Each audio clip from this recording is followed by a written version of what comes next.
What's good, family? Welcome to the Love You to Life podcast with Rod and CC, where we like to talk about all kinds of things.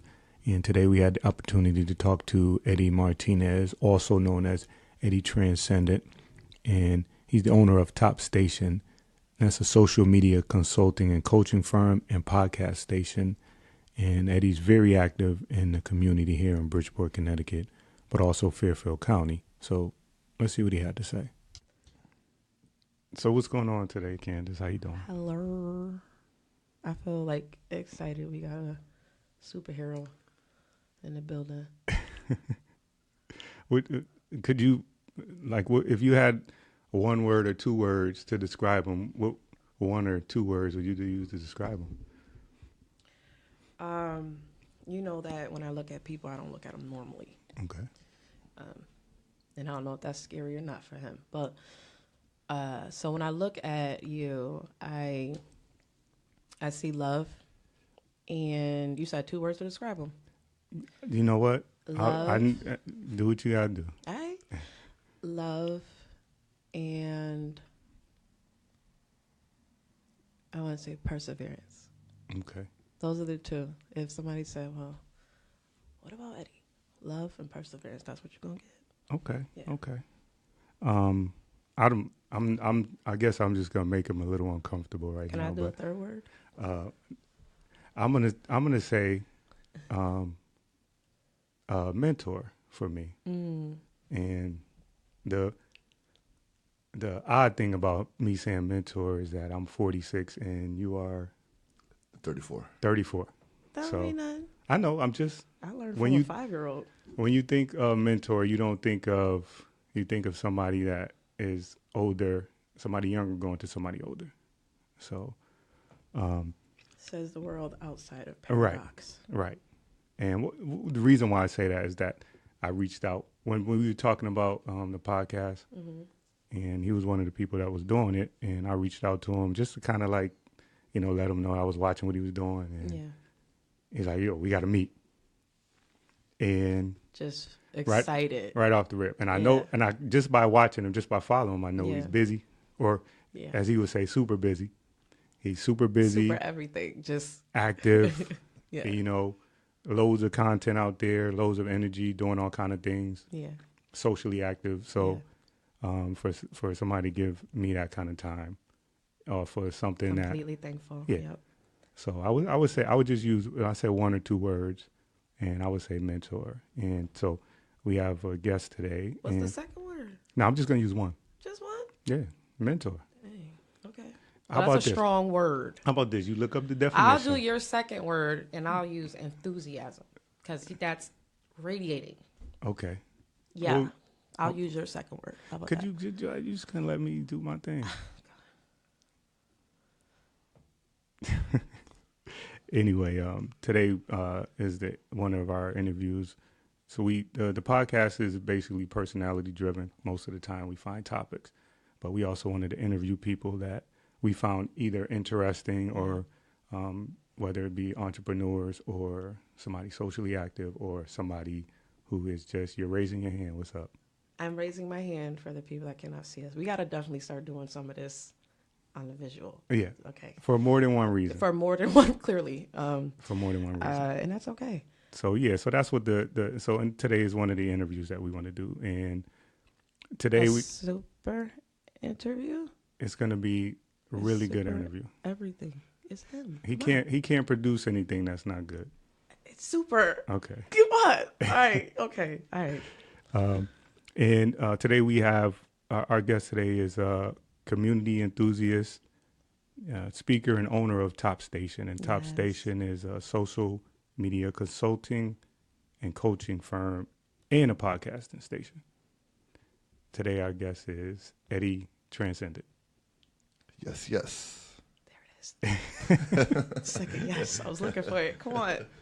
What's going on? Hey, what's up? I appreciate you giving us some time. Yeah, for real. Like I said, I watch you, so I know you're busy doing all kind of things. Like every day, I know your calendar is filled, or at least you're trying to. Trying to, yeah. Right. So, before we get to the Tranzcendent brand, Let's talk about Eddie Martinez before he was Tranzcendent. Just a regular guy from the east side of Bridgeport. Okay. All right. Was there anything? Did you have like always have the entrepreneurial spirit inside of you, or you more like most of us who grow up and you're gonna go to school, whether it's college or a trade school, you're gonna get a job and you're gonna live your life like that? I think when I look back, I think I always had it. Right. I didn't know what it was. Wow. But I figured out later what it was. Right. So when I was standing with this lady who I didn't know on the side of East Main Street off exit 27, I think it's 27 on East Main Street, in any event, selling roses to people who were coming off the highway, I'm like, yeah, that's what it was. Right. Because it took entrepreneurial spirit to be able to go out there and just stand there and wait for people to pull over. I thought about it afterwards, and I said, you know what? Maybe she just had me there because I was a kid, and people would pull over for a kid as opposed to pull over for a lady with roses. Right. But Right. And so when you're doing that, and you said you felt that you didn't know exactly what it was, what brought you to that point, like to even go out there and do that? Because east side of Bridgeport, we talking about what are we talking about? Your teenage years? What all over. But this specific story, we're talking like where Bass Pro is now. Yep. So. So I mean, it wasn't too bad over there. Okay. It wasn't like the deep east over there. Yeah. But you lived in the deep east. That's where my mom still lives now. Right. So how does a kid from there in the time when you were a teenager, how does the kid actually see value in selling roses on the side of a highway when we know, deep inside of that east side, we know what's in there and all the pitfalls and stuff like that. Well, and I was part of the pitfalls. But this is before this. I'm right now. I'm talking like third or fourth grade. Right. Okay. So I was a little. Okay. So kid. So you definitely okay. Yeah. All so super young. Out there. A lot of it was because we didn't have any money. So any kind of money I could bring home would help. Mm-hmm. And I just saw an opportunity with this lady. And that's what we were doing. Okay. Yeah. And so you started off with the spirit, but then at some point, like you said, you got involved, and we don't have to get into too many details. But what would you say was the thing that got you away from that initial feeling, even though you didn't know what entrepreneurial spirit was? What would you say was it that got you away from that and got you involved in other things in the community as far as the negative side?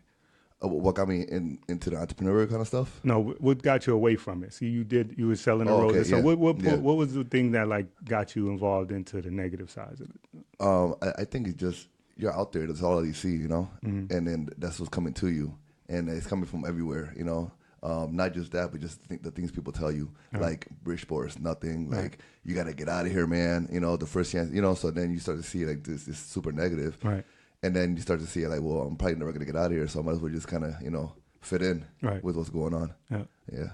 Was there anything that, what was it that changed you from that? Because that, being somebody that got involved in some of that stuff, and to be able to get out of it without a record or getting shot or something like that, to be able to get out of that is really, you have to be really fortunate and lucky to be unscathed. Like, was there something that happened, or was there a time? What was the time frame, or what happened that made you decide that wasn't going to be the path you wanted to take? Well, I don't think I was ever in it as deep. There was always something there, So like even when I had opportunities to join, like groups that I probably should have been joining, right. I always said no. And so I wasn't really that far deep in to where I was able to kind of get out, and so I got jammed up a couple of times, but I was always blessed to have like extra opportunities, like certain things, kind of came up. And so I think I got lucky a little bit, but I think it was all part of the plan, right? And then finally the Army was kind of got me out of the Bridgeport in general, and that's where everything kind of took off. Yeah. First of all, thank you for your service. I always give credit to people. Like, that's not something that I didn't have the guts to, I couldn't do it. I was like too undisciplined and too jaded about, what kind of opportunity I was making for myself. Or, if I had it, when you're looking back, you could have actually, I could actually, try to figure out what I wanted to do while I was in the military. Well, I didn't look at it like that. I looked at it, as something that nobody going to tell me when to get up. And so what made military an option for you? I think from what my mom says, I've always talked about it, she says, And then as I got older, I had no other option. There were no other options for me. I had no idea what college was. I mean, I knew the concept of it, right? Right.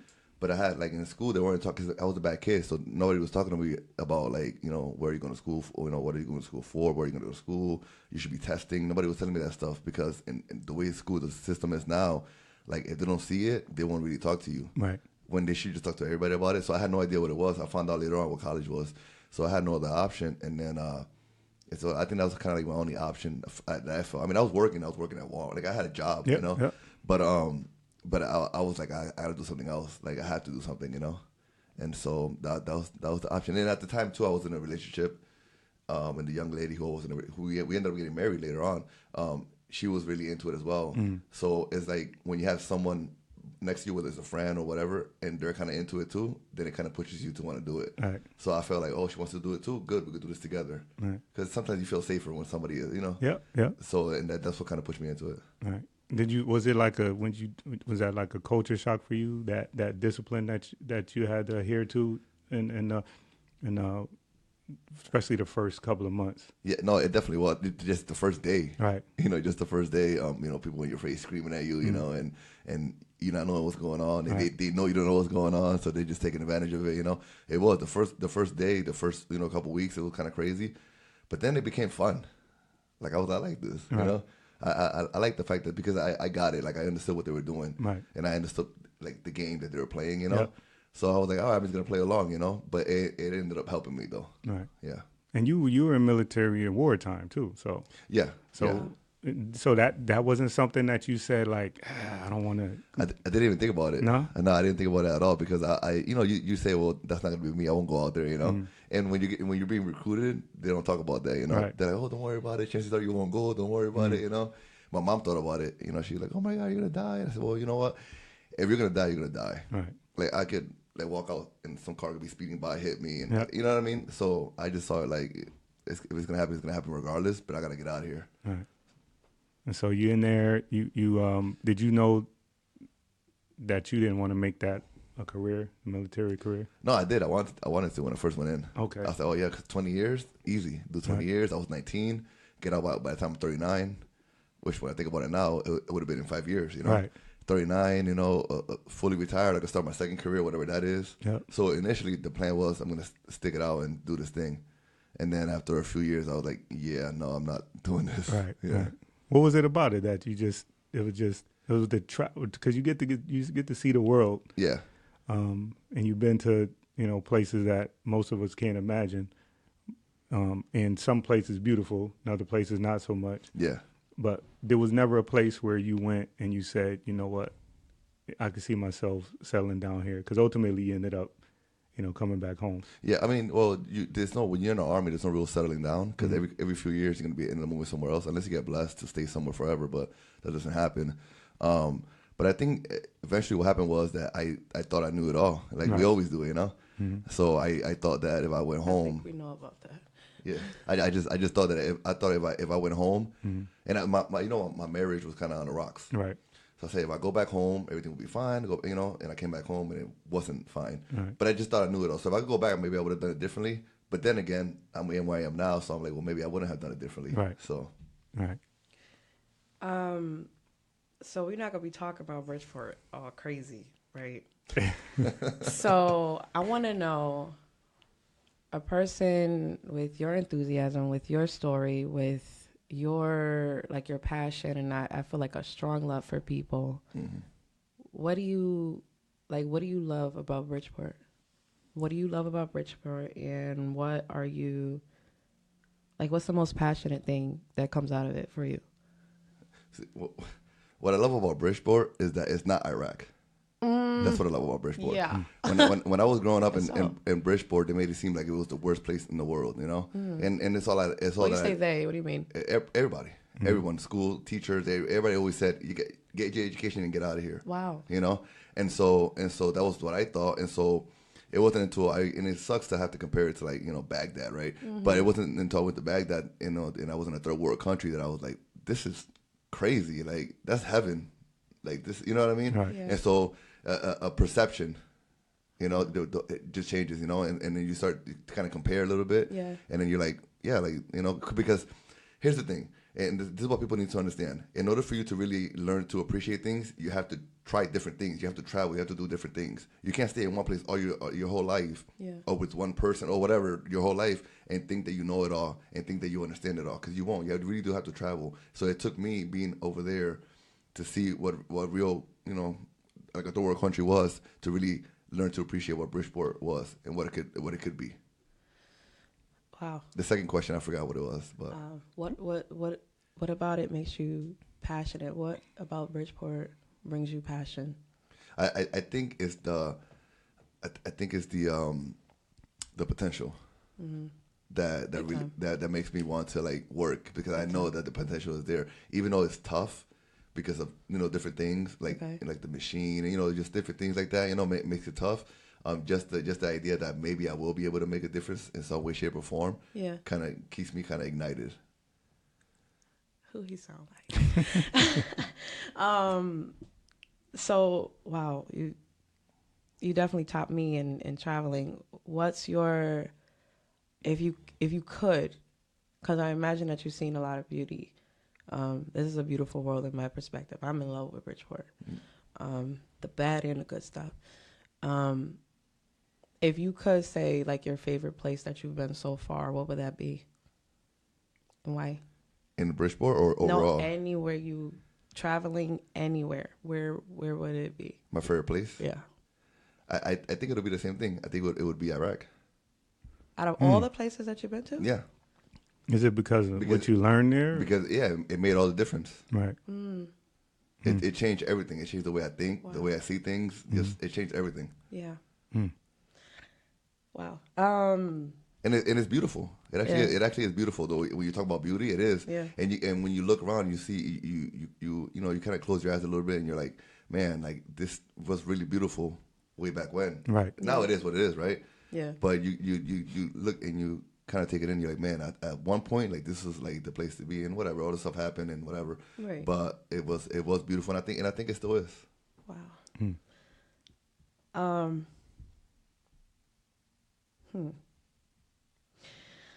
So this is a question that I really like. For me, I think that it's important. And so being an entrepreneur, having that spirit, it could take a whole lot of Eddie. You got people coming from this area, that side. You got people calling you, asking you for this. Can you do that? Can you come and sit down and interview on our podcast? Can you come sit down and interview with us? What would you say? What do you do to manage your mental health? What do you do to get Eddie right? Like, what do you do if you know that in 7 days you're going to be in all types of places? You're going to be in whatever type of conversations you're going to be in. You're going to, because you talk to a lot of people. What do you do to keep Eddie right? Like, what do you do mentally, spiritually, physically? Clearly we got that you work out, and that's just it. That's it. Okay. Yeah. So I try to work out at least every day, at least once a day. Okay. And that's kind of like my time. Like that's my. Do you like have any specific music that you listen to? Any books? Any? So I don't read. I only do audiobooks. I don't like to read. Reading. Audio, but it's reading. Well, yeah, no, but I mean, I don't sit down with a book in my hands and read. But no, there's. I mean, maybe a few years ago, I did some, self-help books and stuff like that, Okay. But not no more, because I kind of know who I am already. So a lot of stuff is repetition. But I think the gym is my thing. That's my place to kind of get away for an hour or two every day. It gets me away, and and it's tough too, because if you have your phone on you, it's kind of hard to kind of But for me, that's my place. That's my getaway. I like that. A lot. And it's good for me too, right? Like it definitely is, because if you're not right, you can't be at your best for people. I think that personal time to meditate, to read, to do whatever makes your heart happy.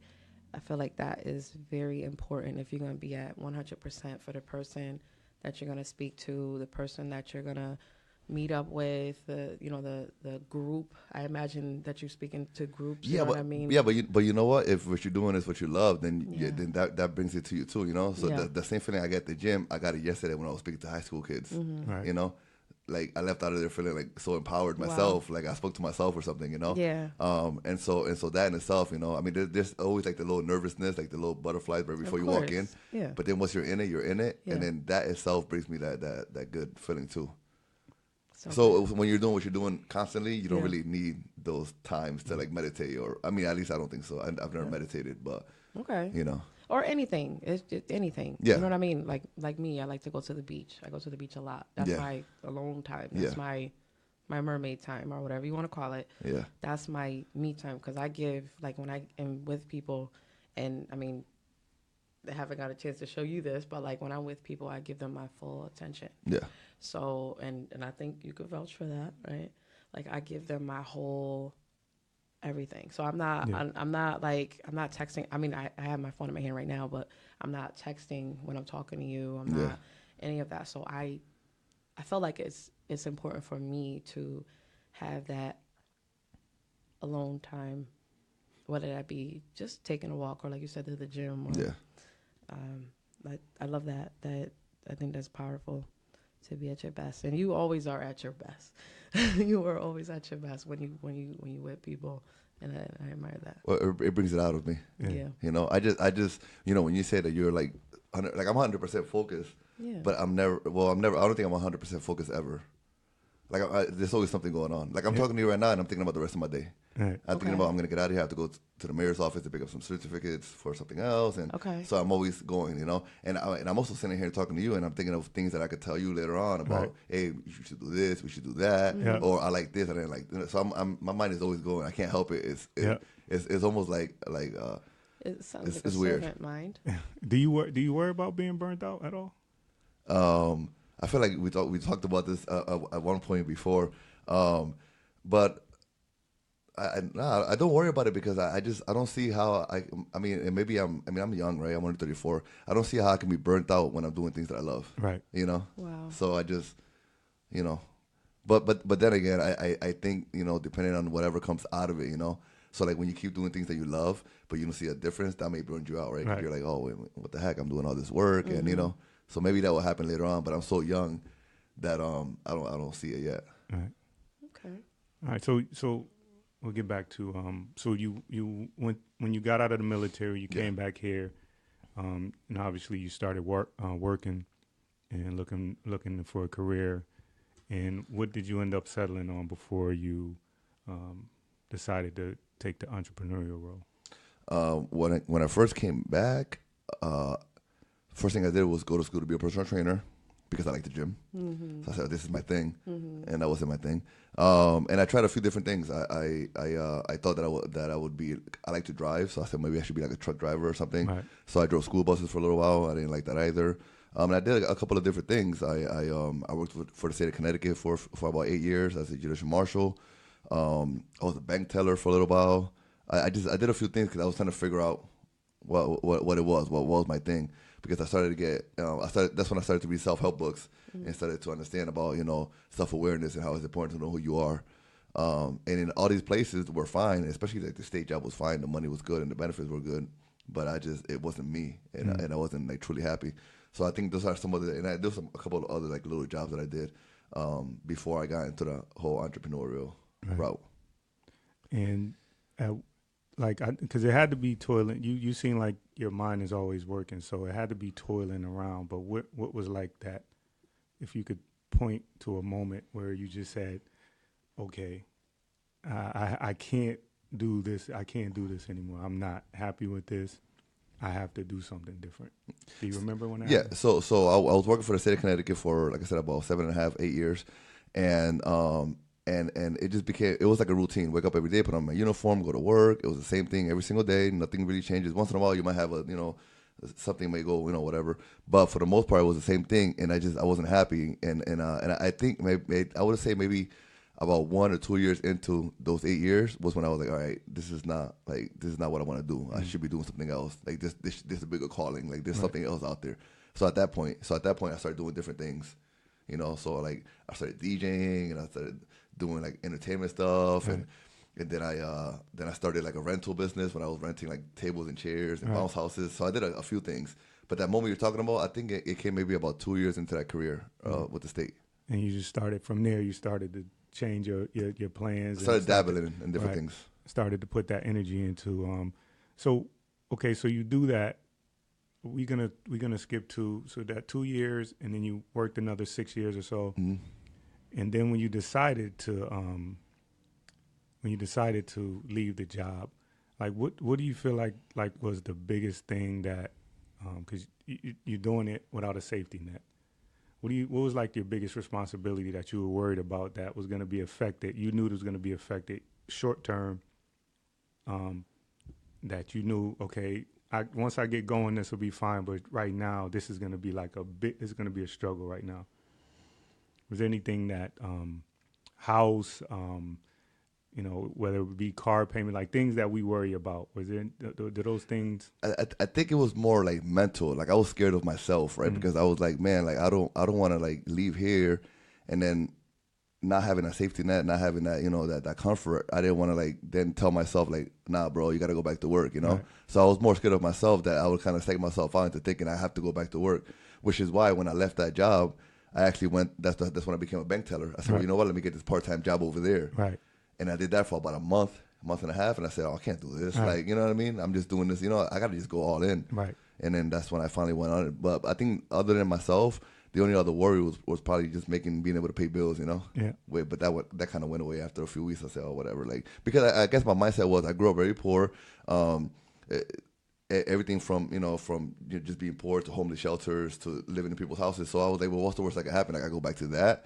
Like I did it once, I could probably do it again. Yeah. So I think when I got that mindset, it was like a gift and a curse. Cause then I really didn't care. You know what I mean? Right. Did you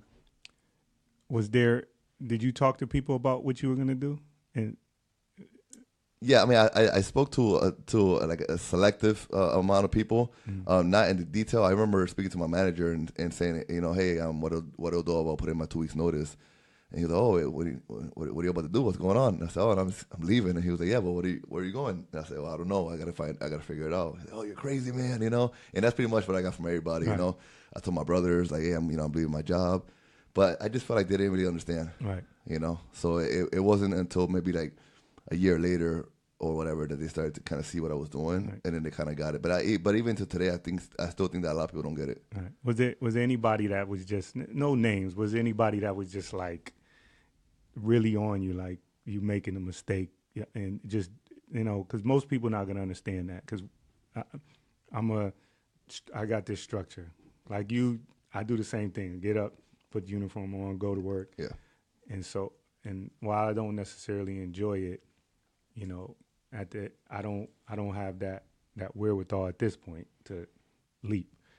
But was there anybody that was just like on you that whole time, or even? And you said some people still don't.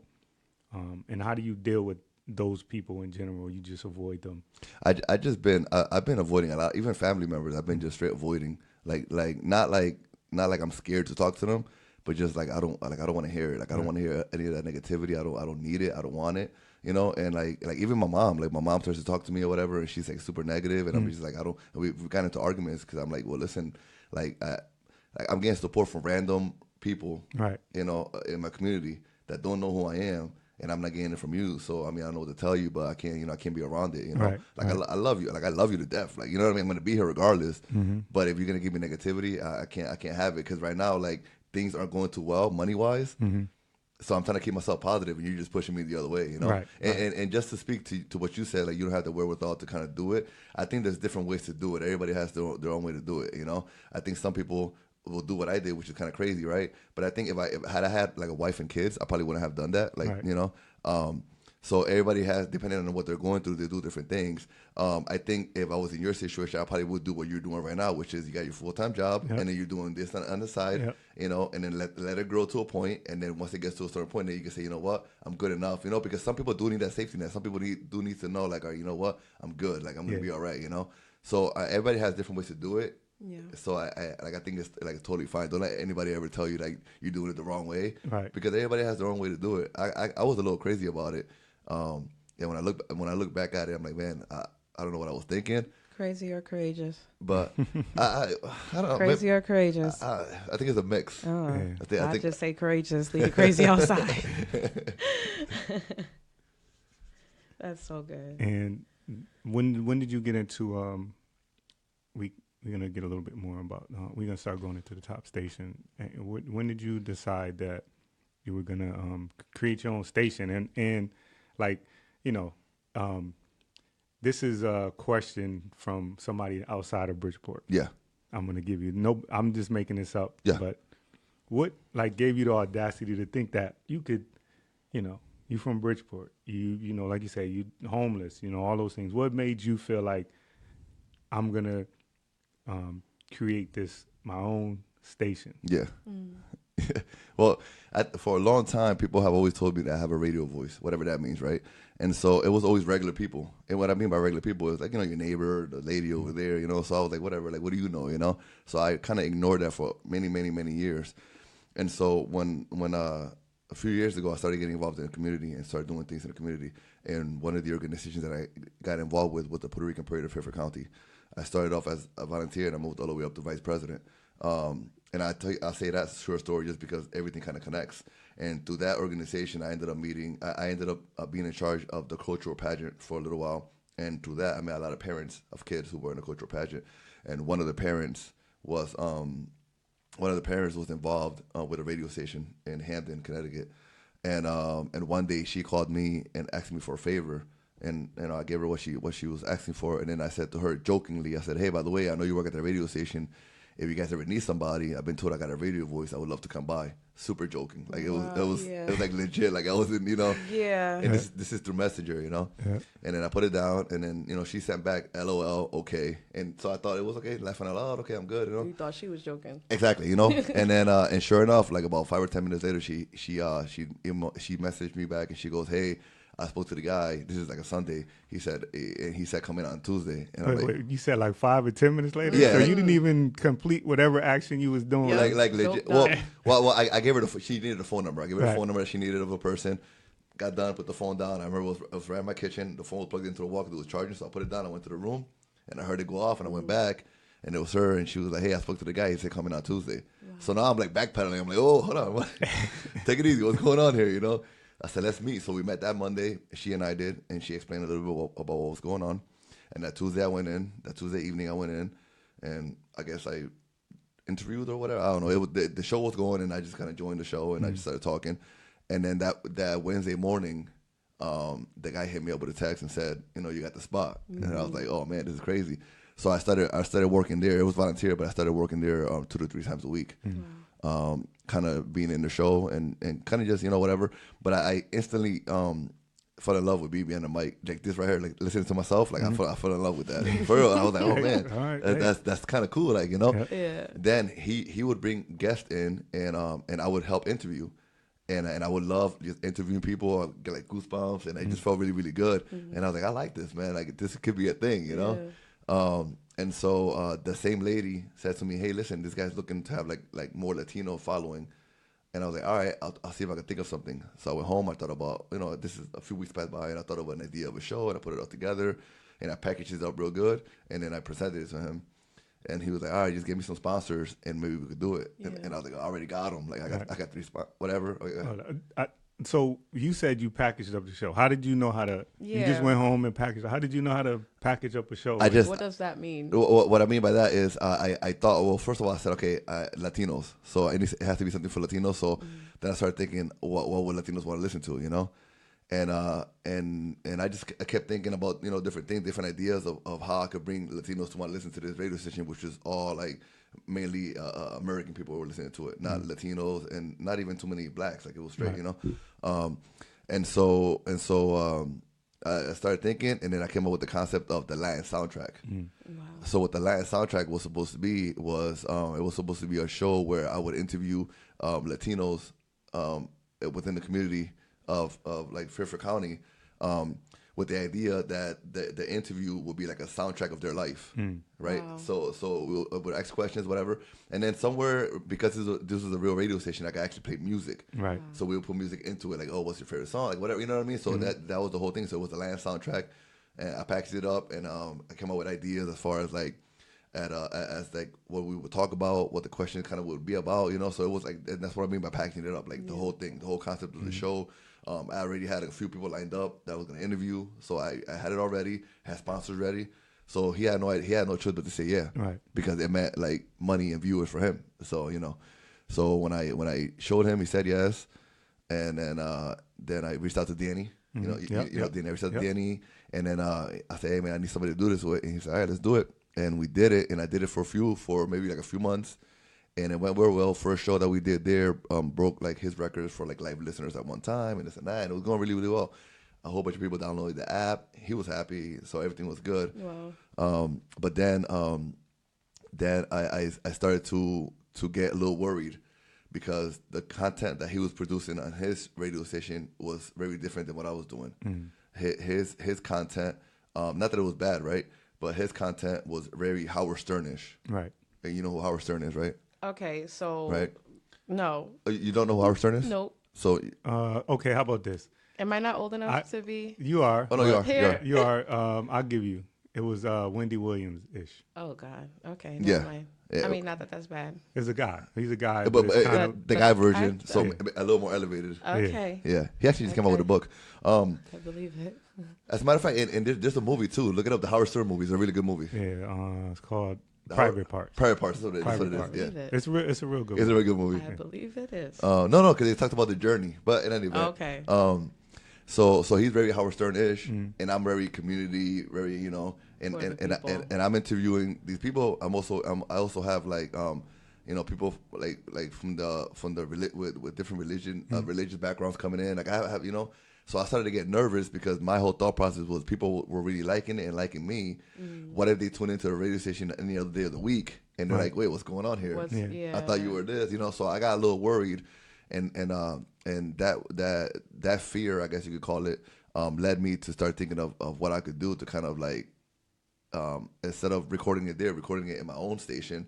And the idea was I will still give him the copy of it so he could still play it in his thing, Right. but it'll be done in my studio. That way, when people saw it, they would know, okay, it's two different Separate things. And that's how it kind of just happened. So I felt like I was like, it wasn't really like this great like idea that I had. I felt like I was kind of pushed into it because of the situation I was in. I fell in love with being behind the mic and interviewing people, and I didn't want to let it go. So I was like, I might have to just start my own thing. So did you realize that you were actually like branding at the time? That was you wanted your brand to be different than his brand? I was branding before. I was a brand before I went there. Okay, so Yeah. when you just didn't want your brand to be, and not in a negative way, like you said. No, you, yeah. You wanted to make sure that there was a line drawn where people could say, this is Eddie and this is the station, and not mix the two up. Exactly, because like I said before, to start the story, I'm involved with the Puerto Rican Parade of Fairfield County. Right. I'm dealing with kids. Right. Like, you know what I mean? Right. And different and a lot of different organizations as well within Bridgeport. So now I didn't want people to get it misconstrued. Like what's going on here? This guy's who is he? Is he Right. this or is he that? Right. Right. That sounds like integrity. Yeah. Well, Does that sound like integrity? definitely integrity, but I knew that. That's why I went to him when we had the idea. I like that. Now, the thing is, I know Eddie when teenagers. Yeah. You know him, but he's saying people that's coming No, to I'm they saying don't know him. I'm saying the reason why Yeah. because I saw the transformation. First of all, he wasn't that big. He was a lot. Listen, Super skinny. do you got any? Oh, If you that's so got good. some pictures, you got to show. I got some. I have When I some. seen when I I imagine that he was just as dope as he is right now. when I saw him when he got out of the military, I was like, that looks like Eddie, but yeah, don't Eddie know. Eddie's not that big. Eddie, that can't be. yeah. That's Last his time I brother. saw him, he had a do-rag on and some big baggy clothes. With the My man- cornrows. Yeah, my man was buttoned up, dude, Yeah. boom, with the, he couldn't hide Crisp. he tried to wear something that didn't show, but you couldn't hide the muscles through the thing. So, so you have the idea. Yeah. Your next step is or you have the concept, you have the idea, and the Latin soundtrack is yours. Yes. So you can do whatever you want with that. There was Yes. no like, that's our thing. We want So to. so I changed the name. Okay. I changed it because of that. Because I didn't want to run into that issue with anybody. So I changed it from the Connecticut Latin Soundtrack Podcast. Okay. Instead of just the Latin soundtrack. Right, So right. I just stretched the name out a little bit. Okay. Okay. So now you got this idea, but where what's your next step? You gotta you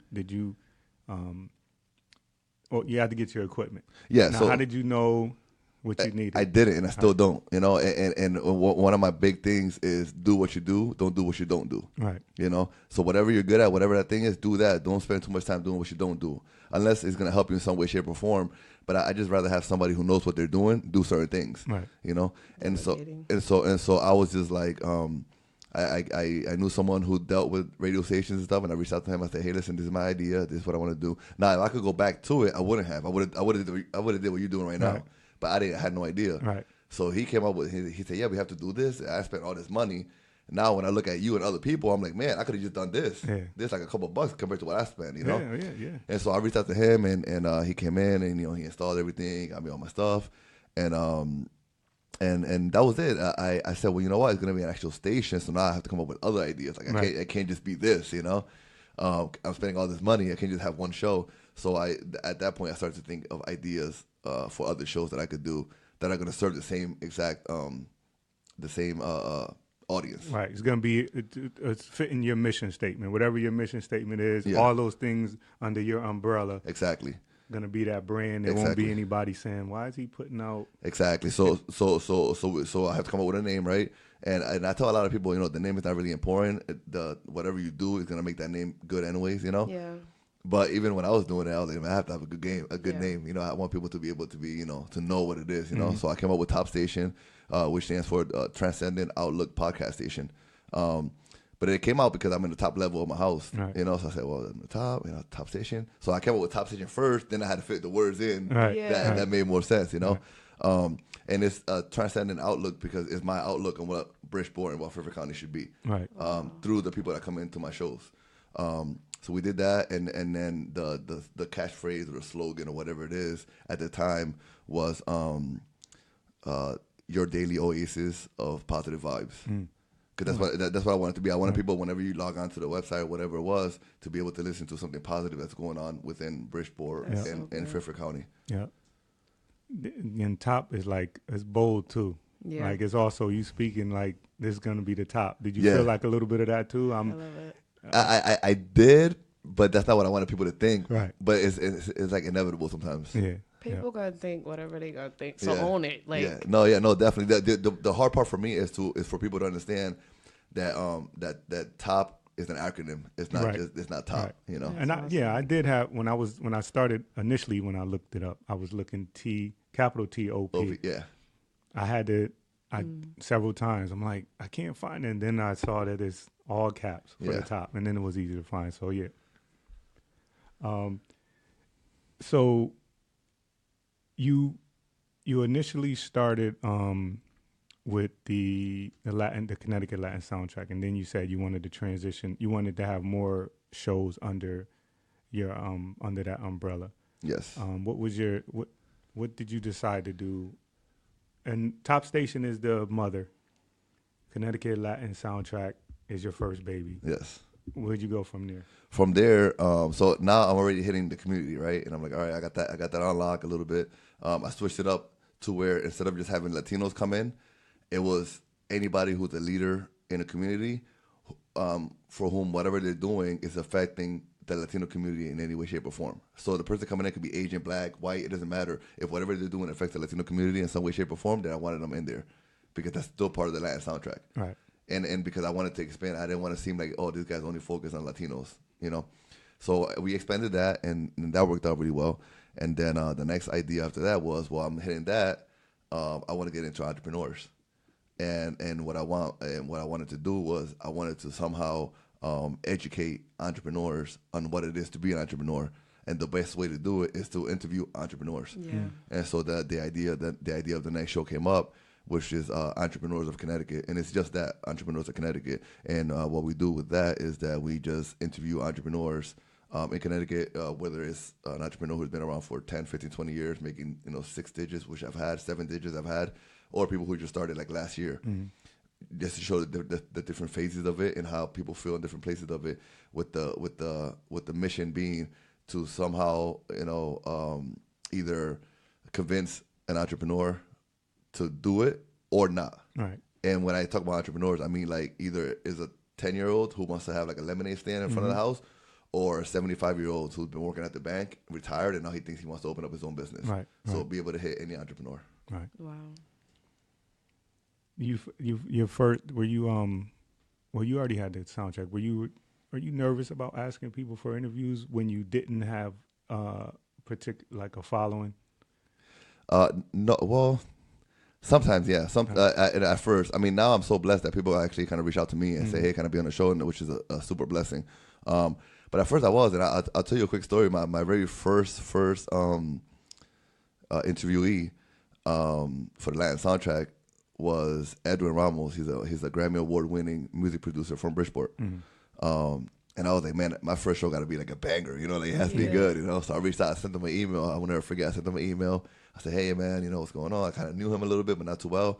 I said, hey, I'm doing the show. I would love for you to come as my first guest. But my thought was, I'm like, right, little old Eddie, this guy's the Grammy Award-winning guy. Yeah.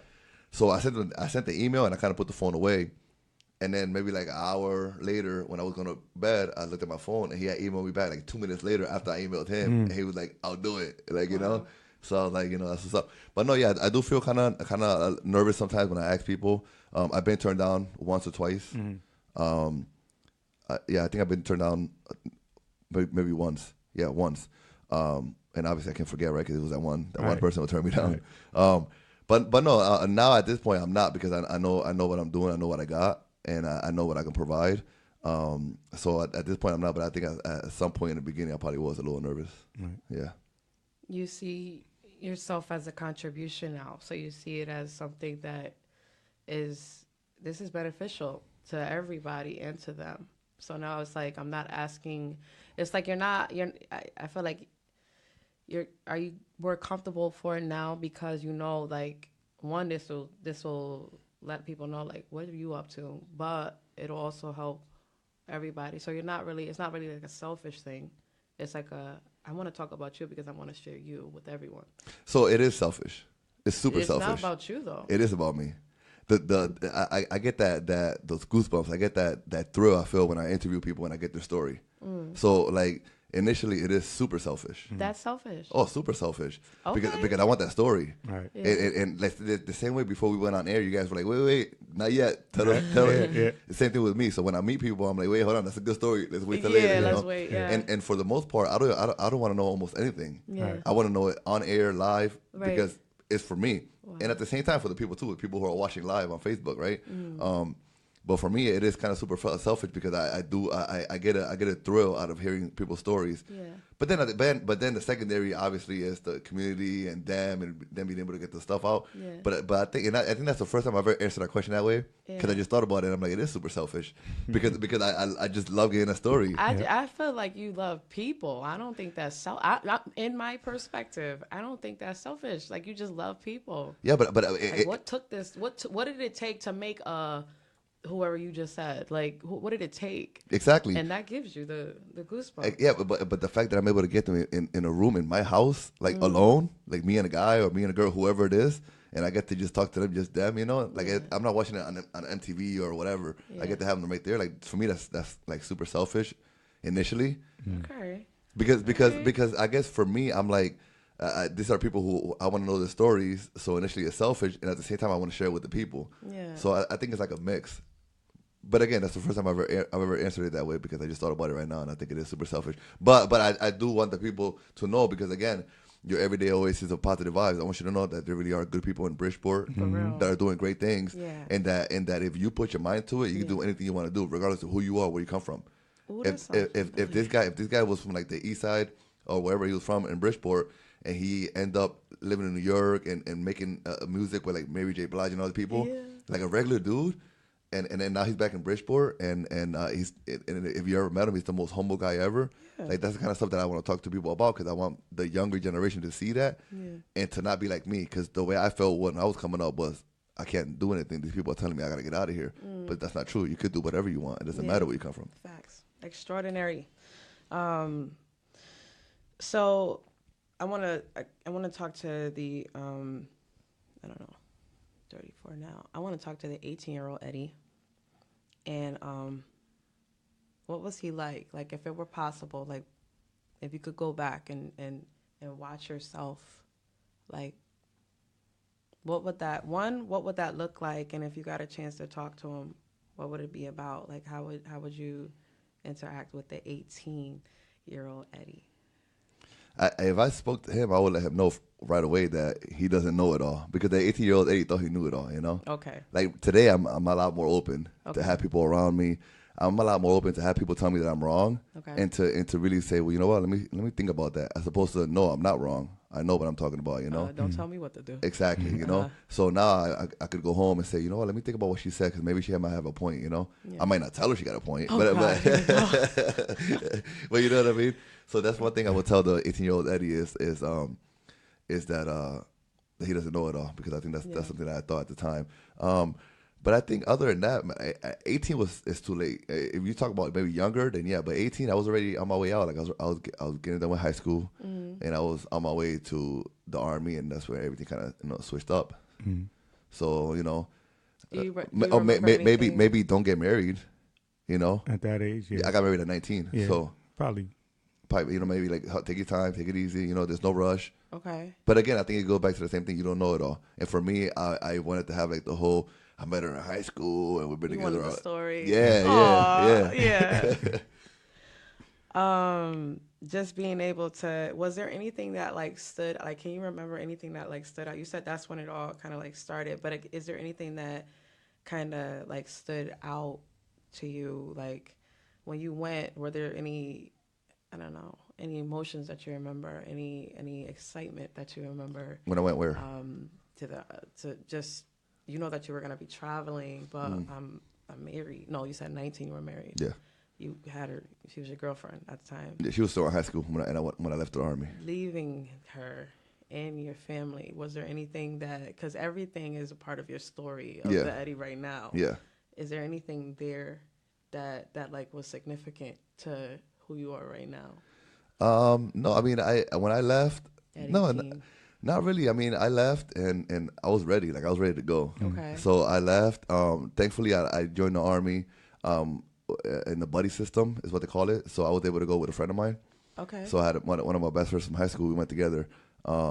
And so that was comforting, right? Because I knew somebody. Didn't want to be alone. Yeah. Okay. So that was comforting for me. I went, and then they ended up separating us like the next day. But got him right. Pretty much. Got him. Of course. You know, but no. I mean, I left and I was ready to go, and I never looked back. You know, I never looked back because there was nothing that was there that was so strong that I had to look back for. And as far as my girlfriend at the time, we had a plan. So I was like, the plan's gonna work perfect. You know, everything's gonna be good, and then. So I think initially nothing really came out until maybe like a year later when I really traveled. So if you could give advice to anyone, a friend, family member, what would the advice be for starting out a business? Whatever genre of business, what would be your advice to that person? I think, I give the same advice regardless if they're going to start a business. I have advice that just is over, like it's like super generic for anybody, even for you guys, for anybody. Let's get it. And the advice is super simple. It's 3 steps. First of all, figure out who you are, and that could take time. It took me 32 years, right? So figure out who you are. Do what you have to do to figure out who you are. And what that means is, dabble in different things. Don't tell me that spaghetti and meatballs is your favorite meal if you never had rice and pork chops. Like, you know what I mean? Just try different foods, try different things before you know what your thing is. Wow. So really figure out who you are in every way, shape, or form. Like don't even get in relationships. Don't do anything, because if you don't know who you are and if you don't love yourself fully, like there's no point in doing that kind of stuff, right? So figure out who you are. Once you find out who you are and what lit up right now, and once you find out who you are and what you're supposed to be doing, then just go hard at whatever that is. Like research, If you have to go to school, go to school. If you could just whatever, research and become the best version. Be transcendent. Be the best version of that, whatever that is. Mm-hmm. Then after that, the third step is patience. You just gotta be patient. Just do it and just be super patient because it might not happen overnight. It possibly more than likely it's not gonna happen overnight. So like patience and it's the third step, but it's the hardest step. Right. It Yeah. is, Yeah. Because we tend to kind of just All three of them are very deep rooted steps. But some of them I feel like patience regardless it takes the longest. Yeah. Some of the other ones for different people work differently, but patience is just the toughest, I think. Right. So I heard you say you said transcendent. So when did you? I kind of skipped over that. When did you become just from Eddie Martinez to Eddie Transcendent? And what was that? And what was your thought behind that? So I was I had took some time out of work when I was a marshal when I was working for the state of Connecticut because I had some health issues and I had some surgery and what the surgery meant was I ended up losing like 60 pounds. I went back to the old Eddie. I was super skinny and I was going through all this stuff mentally. Like I was like in a dark place mentally because I was just like I just felt crazy. And so I was home and that's when I started. I was trying to figure out who I was and what I was doing. And I know that I love music, so I started to get some DJ equipment with some money that I had, and I started doing that for a little while because I had a lot of downtime, and I had to think of a name. I had to think of what was my name going to be, like, you know what I mean? Yeah. So I was like, I want to have a name, but I want something that means something, And so I started looking around, and somewhere, somehow, I ran across the word transcendent, and I was like, that word sounds cool, but I don't know what it means. Like, you know what I mean? Like, so I got to figure it out. So I read the definition of it, and it says something to the extent of like going above and beyond or something. And I was like, perfect, it's all about going above and beyond, like go above and beyond in whatever it is that you like to do. And I wanted to go above and beyond in this whole DJing thing, Yeah. And so I kind of went. I took that and I used that as the name of the company, which was Tranzcendent Entertainment at the time, because we go above and beyond to bring you like a good party or whatever it is, right? Yep. And then from there, it turned into like my name, Eddie Tranzcendent. I changed the S to a Z, and it was just like it's Eddie trying to be the best version of himself, so Eddie Transcendent. Okay. And then from there, with the whole hashtag game, yeah, then my hashtag kind of became Be Transcendent, which is be the best version of yourself. Yeah. Right. Yeah. That's dope. So one of the things you're into now is you do a social media, a free seminar. Yeah, monthly. Okay. And I remember when we sat down and met with you, like you pretty much gave us, I haven't been to it. Yeah. But I feel like you pretty much laid that out without PowerPoint. Yeah. So was that something that was just in your mind and you can't, or was that something that you already had planned when you sat down and talked to us? Because you just ripped it off like. Yeah. So when I sat with you, when I was thinking of Top Station, that was one of the things that I wanted to do. I wanted to start Top Station as just a podcast station, and later on, I wanted to move into social media consulting and coaching because it was something. And when I was trying to find myself, I found that I love the microphone, I love to listen to myself, and I love marketing. And I love social media marketing, so I researched it a lot, and I go to school for marketing and stuff like that. So when I started Top Station, that was one of my ideas was to do that already, because what that allowed me to do was it allowed me to do two things that I love. The first one is deal with marketing, and the second one was the community. You get the community involved, Wow. And so the whole idea behind that is that I talked to a local business owner. And I say, hey, hey, Ronnie, man, can I come to your business and can I hold a seminar there for an hour? I'm going to have other business owners and entrepreneurs come here, about 10 to 15 of them. And then you'll say, yeah. And then the people will come. They'll come to listen to me talk. Before I talk, I have you talk and say, hey, my name is Ronnie. This is my business. I sell cups, whatever, And now you're getting a little bit of business because now people who have never been to your cup store, now they're in your cup store. And then after that, then I have them introduce themselves. And now you get to look around. And you're like, he does this, he does that, cool, whatever. So now you start to do the math in your mind, how I'm going to get it, how I'm going to contact them. And then after that, I do my spiel for like 40 minutes, which is the same thing that I told you, more or less, but it's more like organized, right? Right. Then after that, the last like 10 minutes of that hour is like networking. So now everybody's networking and exchanging cards or whatever. And then you may say something like, hey man, since you guys came here today, you guys get 10% off of my cups, whatever. Right. Now you get business. So it was my way of being able to kind of like show that I know what I'm talking about. Yeah. And at the same time, put together almost like a networking event so that some of these local businesses could get people to walk in that never been there before. Right. And that includes one of the things that is one of the number one phobias in America, which is public speaking. Yeah. So have you always been able to speak publicly? I was always outspoken, you know, in a basketball court, like, you know, whatever, talking crap, you know. So I was always outspoken, and I was always a class clown, right? So, you know, I liked it in that sense. But then when you're being a class clown is different than actually talking and people watching you, you know. So I took a public speaking class maybe like a few years ago in school. I didn't want to, like, it was like, you know, you had to take a class, and I was like, all right, I'll do this, and I did it, and I liked it. And I just kind of got into it, and I don't know. I mean, I mean, a lot of people don't like to do it. I enjoy it. I thrive on it. Yeah, we talking about heights, snakes, drowning, needles, flying, clowns, ghosts.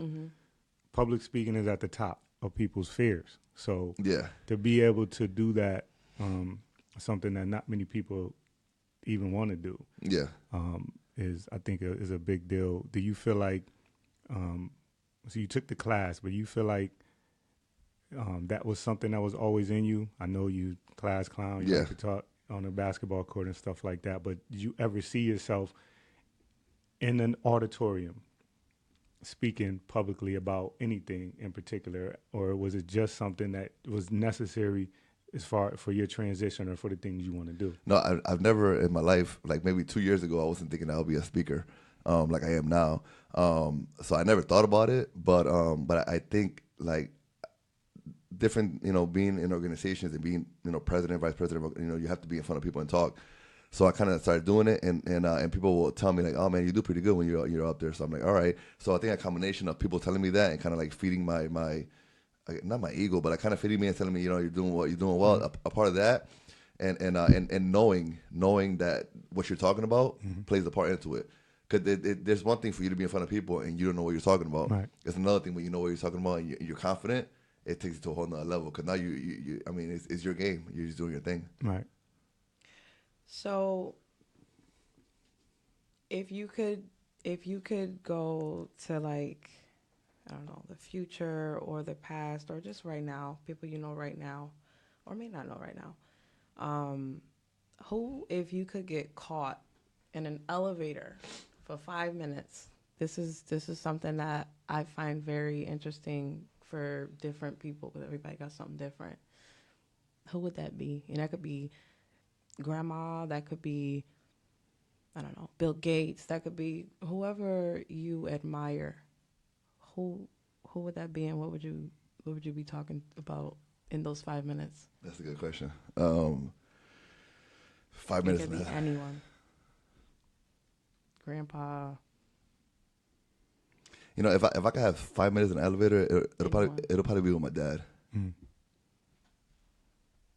Because he won't have nowhere to run now, or nowhere to go. So he gonna have to tell me, like, why he is the way that he is. You're gonna bring him up in here. Hey, listen, I had dad issues myself, so I understand that. Okay. I understand. What would you say to him? Why? Okay. You know, and I mean, because and I've done it before. Okay. But it went back to what it was, so it's like, you know. You're an amazing human being. I don't get it. Like, that's what I'll probably be like, I don't get it. Like, you know, please tell me, like, what it is. Oh, all right. Bring him up in here. All right. So, we're gonna get to your different social media platforms and points of contact. I just want to know if there's anything you want to, any message you want to just put out there, or anything you want to leave us with today. Just get involved. Just whatever it is, get involved. Like, whatever you're doing, just get involved. Like, be the difference that you want to see. You talk about the difference that you want, just be it. Go out there and do it. Get involved. There's many ways to get involved with organizations, volunteer. Just get involved. And if it's not that, if it's a passion that you have for something, just get involved in it. Right. Talk to somebody who's doing it already and go do that with them. Volunteer for free, get the coffee, whatever you have to do, you know. Right. Just get in and get involved, do it. Like, ideas are great, you know. but they're only like ideas are good, but they'll be great if you actually do them. Like you know, Right. you can sit down all day and Action. talk about all these ideas that you have, but if you don't do them, like you know what I mean, it's nothing. And then you're gonna sit there and say, "Oh, I had that idea." Well, it doesn't matter if you had it if you didn't Right. do it. You know. So I think my what I want to leave people with is just whatever it is, just do it. Just go. You know. And that's what the yes is. By the way, the first yes is yes. You should figure out what it is. What are you here for? Who you are? Yes, you figure it out. And then yes, do it. Right. Wow. Like don't just figure it out and then, okay, no, do it. Yes, figure it out and yes, do it now. Let's go. Right. There you go. All right. So so just you could leave us with the top station and all the different where can they programs find you? you have Yeah. on there, because we touched on a couple of them, but I know because I listened to 10 to 2.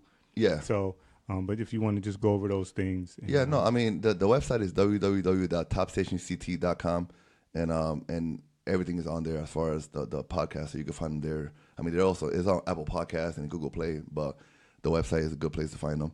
And then as far as me, just Eddie Tranzcendent, you know, everywhere. And if you can get the spelling too, Yes. just for the people that's Eddie is EDDIE. Tranzcendent is TRANZCENDENT.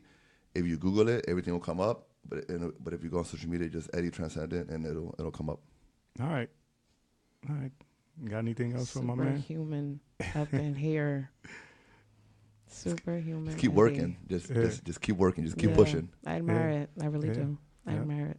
And like he told us, whether we got Yeah. one listener or 1,000 listeners, Everybody keep on- starts. Everybody keep starts on. here. Yep. Everybody keep starts on, at zero. keep on pushing it out. Yeah. All right, brother. I appreciate you. Thank you. Thank Thank you. you.